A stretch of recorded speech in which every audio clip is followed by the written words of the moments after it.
Korang rasa apa benda ni? Tengok saya on. Oh, nampak tak? Benda ni sebenarnya adalah mesin urut dan agak power tau benda ni. Tengok dia asalnya dia bergerak slow je macam ni. Tapi kalau kita tekan dia boleh bergerak kuat. So kalau korang lenguh-lenguh tangan contoh so korang boleh letak ni dan tekan dia. Dia boleh urut tangan korang. Tak kisah mana-mana bahagian pun boleh guys. Dan dia juga ada 6 speed tau. So kalau korang nak speed slow ataupun speed kuat laju, korang boleh tukar je speed dia.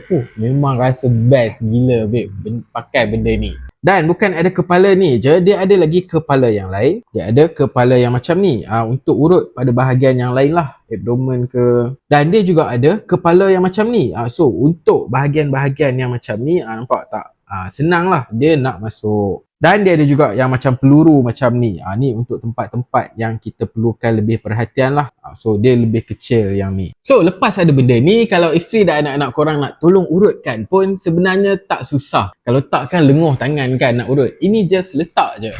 So dia akan bantu buat kerja guys. Senang sangat guys. So kalau korang berminat, check out dekat beg kuning di bawah.